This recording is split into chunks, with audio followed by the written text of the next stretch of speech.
Es que piqué algo que no tenía que haber picado y nada, todo se fue. Nada, les contaba que conocí a doña Lilia Ortega, a la mamá de Coral, en una película que se llama El Mago, que yo estaba produciendo, donde doña Lilia iba a actuar un personaje.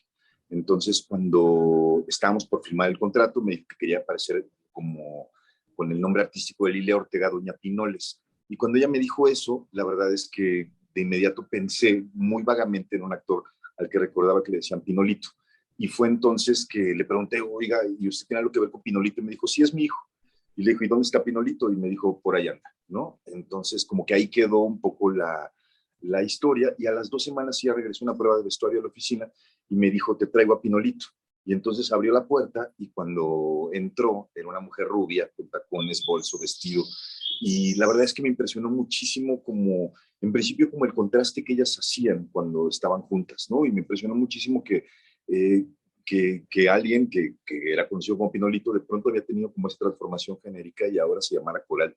Entonces, en ese momento que era 2003, le dimos a Coral un pequeño papel en la película, que era pues la cajera en un salón de belleza que aparecía en la historia.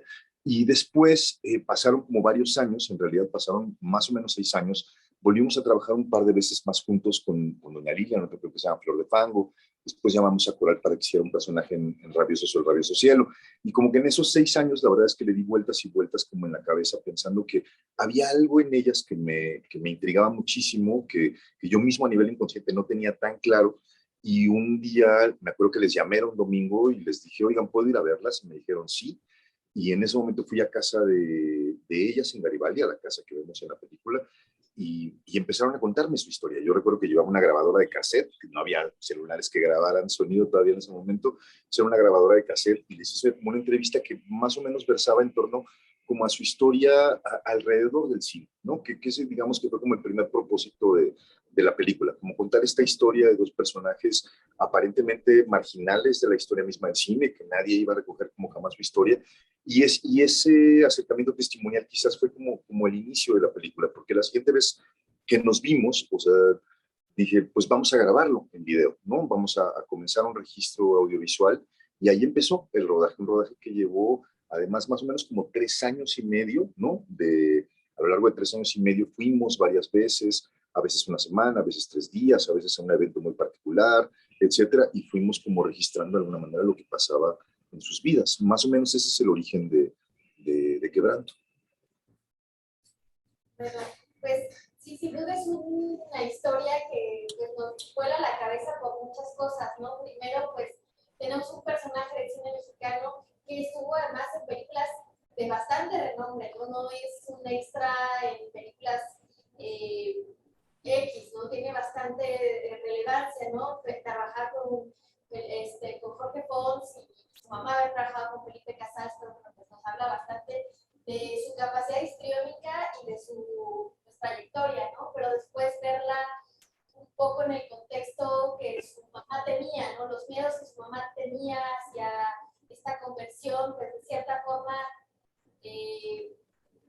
cayeron en eso, pero al igual pues vemos a una Coral feliz con lo que está haciendo, feliz con lo que es. Entonces pues nos lleva como en esas contrariedades de qué es esta parte de vivir una adultez en esta situación, ¿no? Me parece que Coral murió, pero no sabemos si antes o después de su mamá.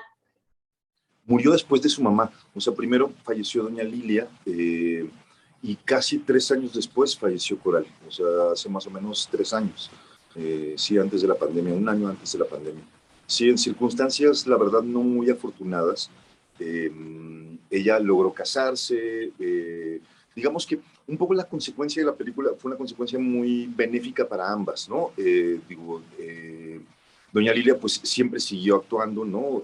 Haciendo personajes en películas, en series, en televisión, y Coral misma siempre decía que ella estaba como en una especie como de impas, ¿no? Como en un momento, digamos, como una suerte de depresión, y lo que ella buscaba era sí regresar a actuar, y sobre todo regresar a hacer papeles de mujer, no papeles de mujer trans, sino papeles de mujer cis. Entonces, y eso ocurrió, ¿no? Digo, que creo que fue algo que ella la reconcilió mucho como con el mundo del espectáculo, y también ocurrió que a partir de Quebranto llegó como una suerte de reconocimiento para ellas, que fue como muy lindo también. Nos tocó viajar varias veces con la película, nos tocó, digamos, estar como en festivales y en foros distintos presentándola, y creo que para ambas vino como unos últimos años muy, muy, muy felices, pues, ¿no? Digo, ya los últimos tiempos de Coral, justo su último año de vida, cuando ella, en realidad la diabetes se le acelera de manera ya muy, muy difícil, pues, ¿no? Ella se acaba de casar, fue de alguna manera también como la imagen de esta campaña inicial que se hizo en torno a la posibilidad de cambiar el nombre de la credencial de lector. Entonces, digamos que todas esas cosas y que la gente la reconociera y que dijera, yo te vi en un documental o yo te vi en una película, era algo que ella la llenaba de muchísima satisfacción. Creo que, y los premios que la película ganó y tal, entonces como que hubo un cierto reconocimiento que creo que ella le alimentó muchísimo, a ambas las alimentó muchísimo, pero a la vez sentía desde que estábamos haciendo la película que eran dos personajes que era muy difícil que pudieran vivir separadas, ¿no? Digo, eran dos mujeres que vivían en una relación muy conflictiva, pero también muy amorosa. Digo, como supongo que es muchas veces nuestra relación con nuestra madre. Entonces eso hizo que ellas como que de alguna manera a mí no me sorprendió nada cuando pues muy pocos años después Coral falleció porque sentía que eran dos personas que no podían vivir lejos la una de la otra. Claro, también esta relación madre-hija tan fuerte que ahora nos señalas. Deja ver si los chicos y las chicas siguen por aquí. Sí, claro.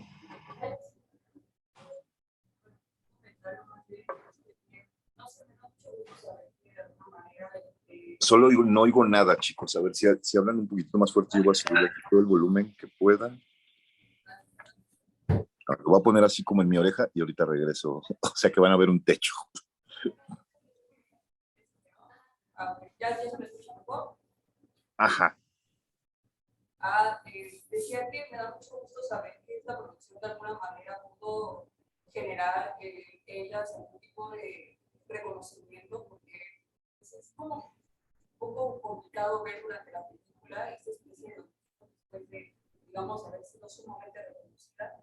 Pero creo que algo que me gustó más incluso es que de alguna manera las favorece también en el sentido particular a Coral de poder generar otro tipo de narrativas respecto a las personas trans, porque justo una reflexión que me despertó fue esta cuestión de cuáles son el tipo de narrativas que llegamos a ver constantemente en los medios de comunicación, incluso desde la medicalización, desde las ciencias sociales que hay respecto a las personas trans, y a veces da la impresión de que tienen un carácter profundamente deshumanizante en el sentido de que no nos permiten verlas realmente como, o verlos como seres humanos, sino más como, no sé, o sea, como objetos de estudio, y existe como toda una narrativa respecto a lo que ellas son, es una patología, lo que ellas son una degeneración, lo que ellas son qué, ¿no?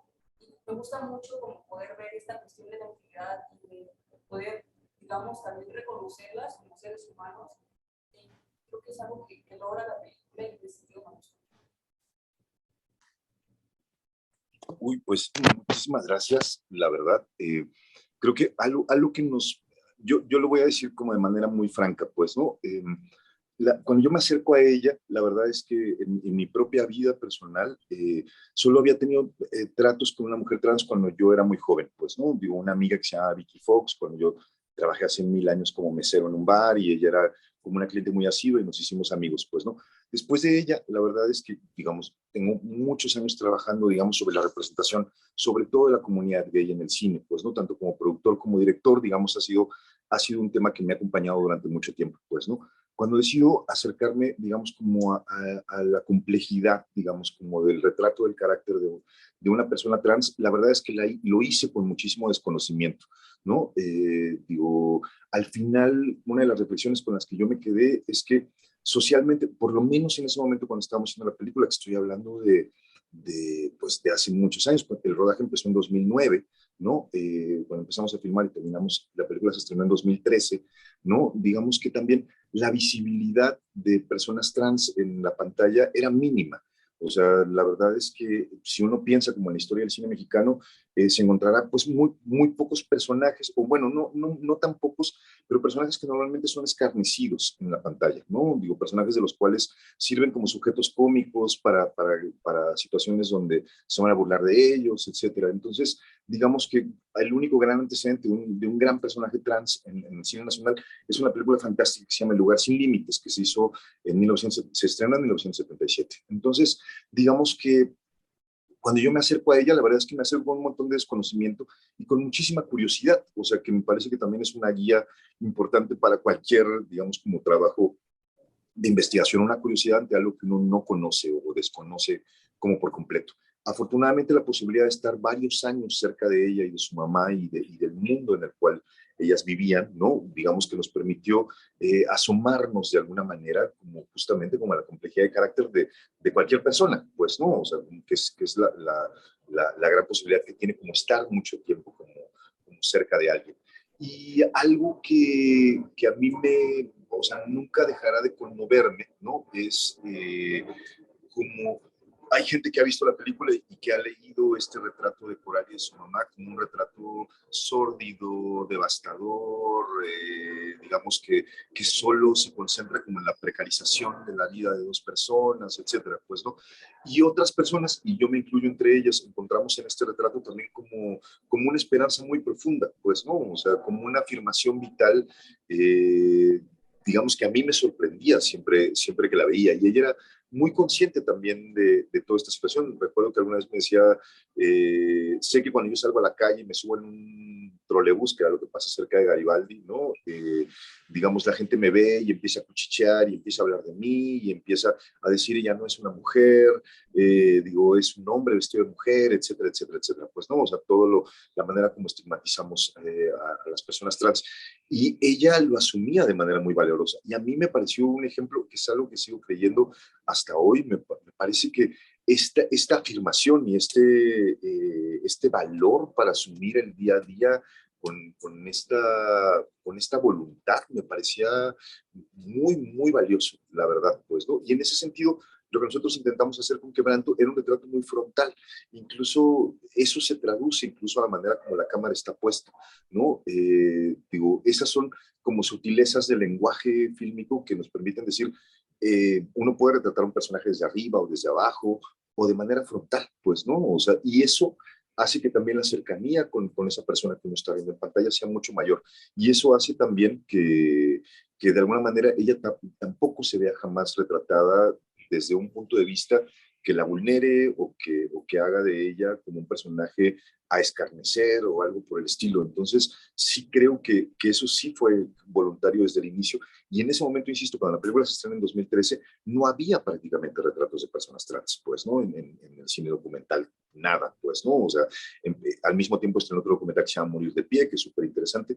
Y a partir de ahí, creo que en el cine nacional viene como una suerte de ola trans, pues, ¿no? Digo, en donde no solamente sobre todo las mujeres trans, ni siquiera las transmasculinidades están retratadas. Hay por ahí solo un corto reciente, pero digamos, las transmasculinidades son como otro, digo, un mundo que el cine no ha tocado en realidad, pero sí de las mujeres trans, sí de las personas que hacen drag, etcétera, pues, ¿no? O sea, creo que el mundo RuPaul, lo que significa en la cultura pop hoy, etcétera, transformó de alguna manera como la visión, frivolizó en algunos casos, creo que escarneció en otros, en fin, pues, ¿no? O sea, pero lo que sí existe es mucha más visibilidad y eso me parece enormemente positivo, pues, ¿no? O sea, digo, hoy ya no son la alteridad que eran en ese momento cuando empezamos el documental, pues, ¿no? O sea, afortunadamente no.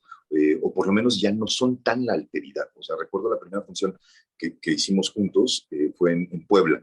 Espero que nadie sea de Puebla, pero digo, Puebla es una comunidad conservadora, difícil, religiosa, muy católica, sí, bueno, perdón, pero bueno, así están como estigmatizados en nuestro imaginario. Y recuerdo que cuando ellas aparecieron al final, ¿no? Que fue como un poco una sorpresa para todo el auditorio que estaba lleno en ese momento, un domingo de familias, mamás, abuelitas, niños, bla, bla, que fueron a ver una película o un festival, ¿no? De pronto aparecen ellas y todo el público empezó a acercarse hasta tocarlas. O sea, y era como había como un asunto de identificación y de estar cerca de alguien que parecía que era muy distinta a mí, pero que no lo era en el fondo, pues, ¿no? O sea, que sus conflictos son los mismos que los míos, que su relación con la madre es la misma que la mía, que su manera de afrontar como el día a día es igual. Entonces, digo, creo que en ese sentido a mí Coral me sigue dando lecciones y yo se lo agradezco muchísimo, la verdad. Muchas gracias. ¿Alguien más?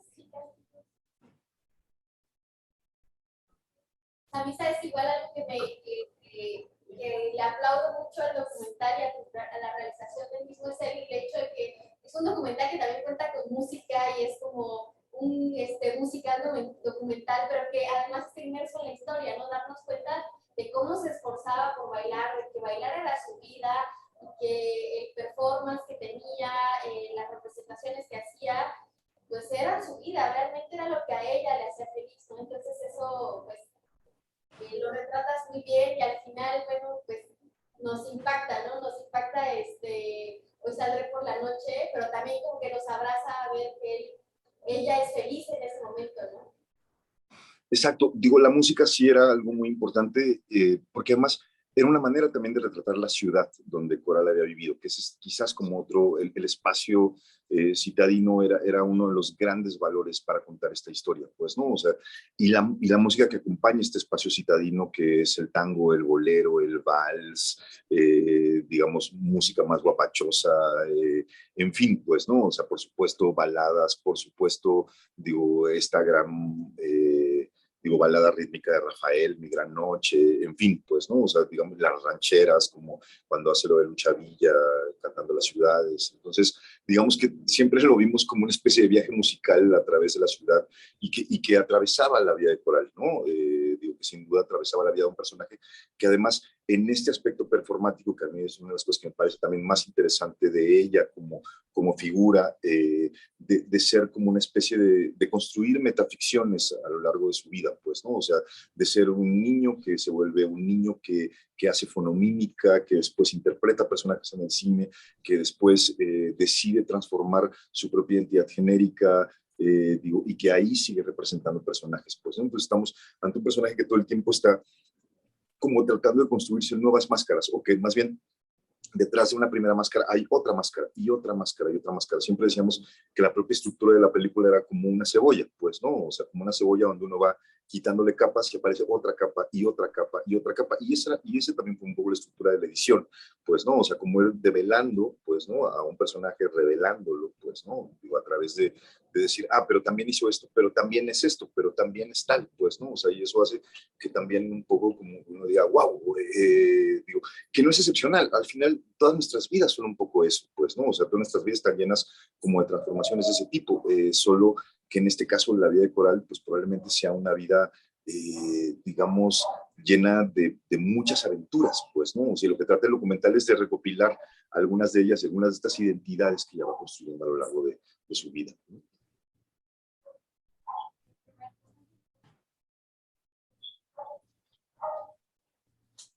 Bueno, sí, Miguel. Bueno, nada más, pues.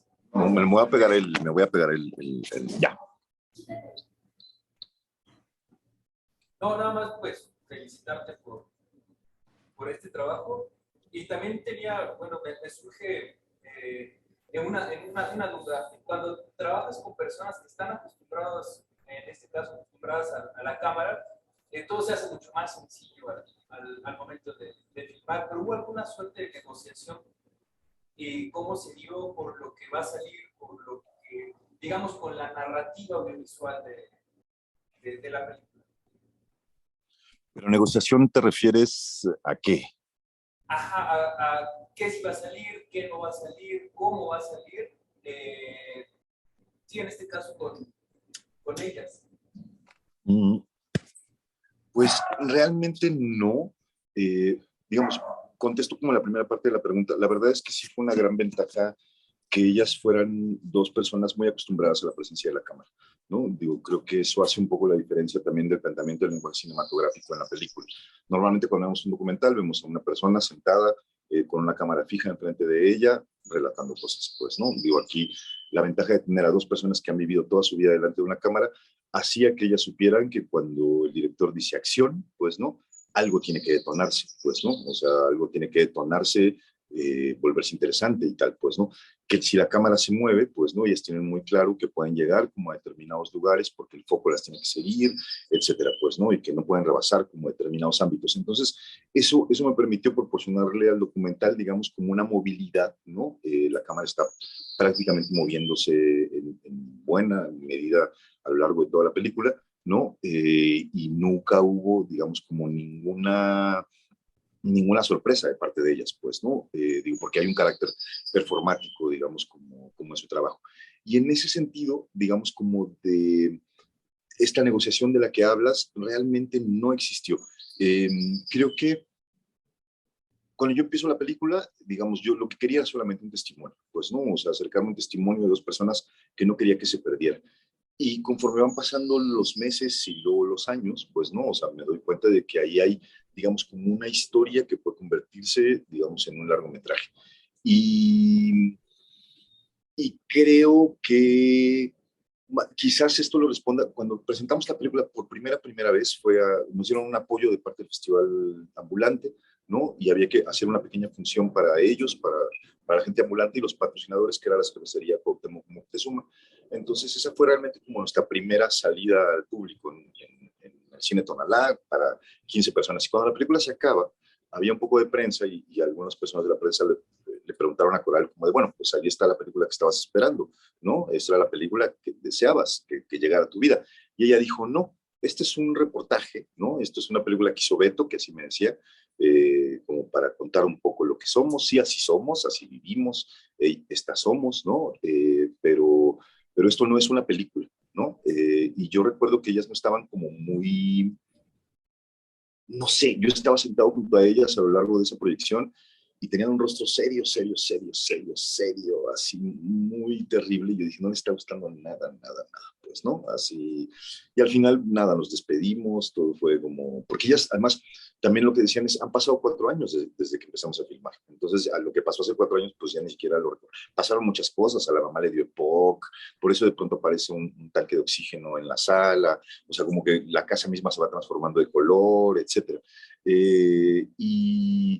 Y después, justo en esta función de Puebla que les cuento, cuando sintieron como el calor de la gente y sintieron lo que la película eh, como que provocaba en el público, uff, o sea, todo cambió. O sea, ahí sí, todo cambió y todas fueron a...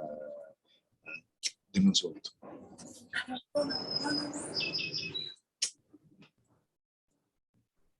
Perdón. Y todo fue muy feliz. Y entonces abrazaron la película, ¿no? O sea, en ese sentido sintieron que sí era esa película que estaban esperando, que sí era esa película que le estaba llenando reconocimientos. Cuando ganamos el Ariel por Mejor Documental, estábamos juntos, Coral subió conmigo al escenario, su mamá no, porque ya estaba en silla de ruedas, pero Coral estaba feliz, pues, ¿no? O sea, me pidió prestado el Ariel durante meses para tenerlo en su casa y hacer fiestas y poder celebrar con él. O sea, es decir, fue fantástico, pues, ¿no? O sea, fue fantástico como vivirlo juntos y no, en ese sentido, ellas nunca me dijeron que pusiera o que no pusiera, sino pues ellas confiaron y eso nunca voy a dejar de estar lo suficientemente agradecido porque fueron muy generosas con sus testimonios, fueron muy generosas con mostrar su vida, con mostrar lo que querían mostrar, pues, ¿no? Y creo que eso para un director es lo mejor que a uno le puede pasar, ¿no? Bueno, Roberto, pues muchísimas gracias. La verdad es que ha sido una sesión, tanto tus palabras como la película nos han dejado muchas cosas. Te agradecemos muchísimo tu tiempo y tu disposición. Y bueno, pues igual al público de que está en línea, no sé si igual tenga alguna pregunta. ¿No? Pues entonces... Pues muchas gracias, muchas gracias, de verdad, por verla. Gracias. Pues, muchas gracias. Chao.